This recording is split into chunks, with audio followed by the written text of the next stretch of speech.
You've got to make sure that who you are viewing and engaging with is in alignment with what you talk about, what you're passionate about, and you guys share similar audiences. Yes, and shame on you for letting those feeds build up to us. That's how you train the algorithm. You know, there's that term, the super engagement. I don't know if necessarily it's a super engagement, but it is definitely one of the more valuable pieces of engagement you could get somebody else to do with your content. That if you guys just step up your engagement a little more and interact, like again, that interactions piece, you will see more engagement, period. It doesn't matter if it sucks. Like, hopefully it doesn't. The interesting thing about this topic is it affects everybody across the board, no matter where you're located, because everybody's always trying to figure out how they can rank, how to, you know, sometimes we say beat the algorithm. I don't necessarily agree with that term. We want to make the algorithm our friend. As Adam kind of stated himself in the video, the more that we benefit as creators and consumers, the more Instagram benefits. So they're not working against us. They're working with us. One of the first ones that he discussed was feed posts. In regards to feed posts, he said, it's a way for you to catch up on the very best that's happened on Instagram since you last used the app. And I found that really interesting. So I want to go over the signals and I want to get your feedback, everybody, in regards to how you feel about those particular signals. And did you catch anything that should be paid more attention to? Your activity, such as like, do you prefer reels and photos or carousels? Info about the post, like how popular it is. He also mentioned info about the author, which I found was very interesting, as well as interaction history with the author of that content. Well, I think the main takeaway I wanted, like when I read that, I was like, this is really good for people to understand, because obviously when you create a reel, your intention's a little different because it's probably going to the masses. Mm-hmm. But like when you think about it, a feed post, when you think about the people on the feed, you do actually have control over who sees it in a way. Because, like I said, it's very interesting. Like, I know if I go on right now and like went and commented on your post, Hassan, the next time I post, and you write back to me the next time I post, I'm at the top of your newsfeed. Yes. So again, you can really control the feed algorithm way more than you can control the reels, feed, algorithm. And that's what I loved reading about the feed, was I know everyone's so frustrated. I'm like, well, if you dissect what he said, if you guys just step up your engagement a little more and interact, like again, that interactions piece, you will see more engagement, period. It doesn't matter if it sucks, like, hopefully it doesn't. But if you're like, I cannot get anyone to like my post, get in there, because then and interact with people, they interact back, boom, they see your content. Yeah. So kind of we're able to control that one a little bit more than the others. Yes, definitely have a lot more control. Mm-hmm. And, you know, some of the controls he mentioned was the actual favorites and the followings way to change the actual feed. Oh, yes. And shame on you for letting those feeds build up to us. That's how you train the algorithm. So, so yes, I use following and favorites all the time. I think that they are invaluable. At first, I was like, I'm never going to use this. But once I understood what it does and how I can use it to add people to my favorites, prospects, industry leaders, you know, people that I am learning from, just people that I want to see, I add them to favorites if I'm following them, and I can see them like right up at the top, and it's really quick and easy to engage with them because, as Shannon was saying, we need to interact, we need to engage, we need to tell the algorithms who we like and what we want to see more of.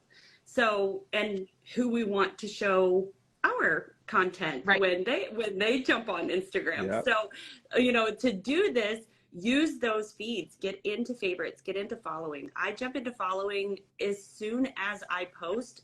I'm over on that followings tab and I'm looking through there on who just posted, because they're more likely on the app and they're more likely to say, oh, Ginger responded to my post. Let me jump over on hers. So I get that initial engagement right off the bat just by jumping over to that following feed. So they are invaluable, and I hope that just Adam talking about them will get more people to use them the way that they're meant to be used, to give you a better experience on the platform.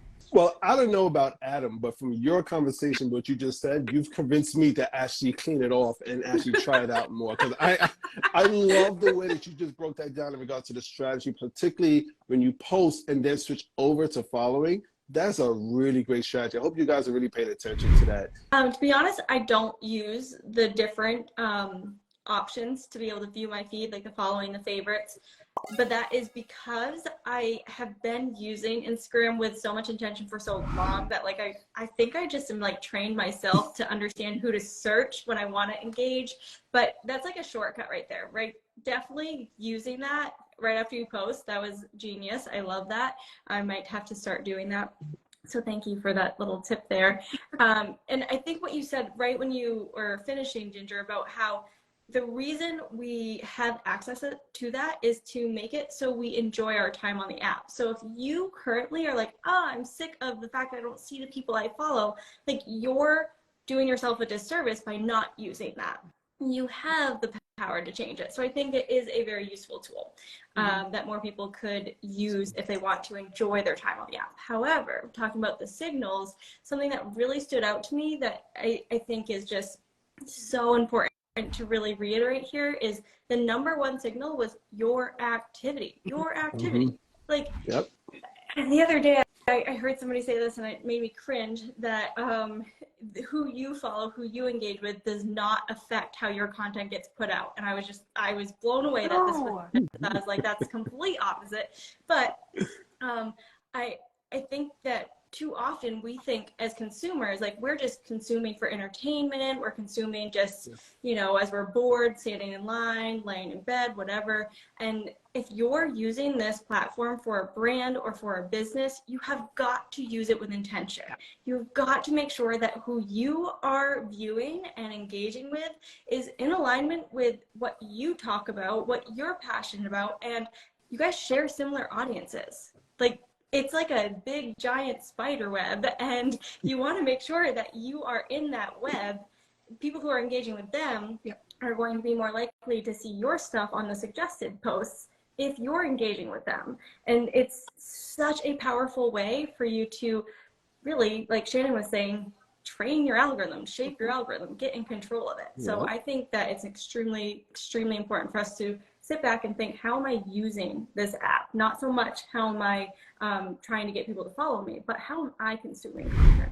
When we realize it's a two-way channel where we don't just put up posts, but people respond to it and we can engage, that's when we step up our activity level, as you're stating. So I hope people are paying attention to that as well. Listening to how he spoke about the signals, I have to say, I was surprised he even mentioned likes. I didn't think likes would get mentioned at all. And he did mention it a couple of times, particularly the feed post. So I thought that was very interesting. One of the things that I try to do, and it generally works more with carousels, is I try to get people to share more.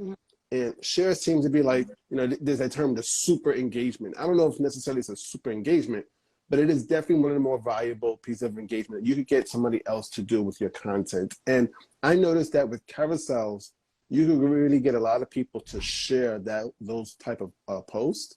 And at that point, it just kind of like spirals into this whole nother network where if more people are sharing it, you're just getting much more engagement. Faster engagement is the better for the actual content. So if you can get it all done, you know, in a short amount of time, it only looks better for you from the algorithm's point of view. Yeah, for sure. I think that's a really good point. And it reminded me that I thought it was really surprising he didn't say saves in that at all. That is like true. I'm still very confused why it's not said. I'm just going to guess it has to do with your activity because I know saves are so powerful, but maybe he's just keeping that secret for himself. But I'm curious actually from you guys in the audience, if you guys can comment a thumbs up if you see on your feed basically just the people you choose to follow. Like if you're scrolling on your home feed, do you see a lot of people that you choose to follow? Give us a thumbs up and give us a thumbs down if you tend to see a mixture of the people you choose to follow plus just the suggested for you. Like what type of content do you see? Thumbs up if you are seeing people you choose to follow, thumbs down if you're seeing more of the random suggested accounts. Because I personally see a lot of a mixture. I see a good mixture of both. And I think me too. It's changed lately.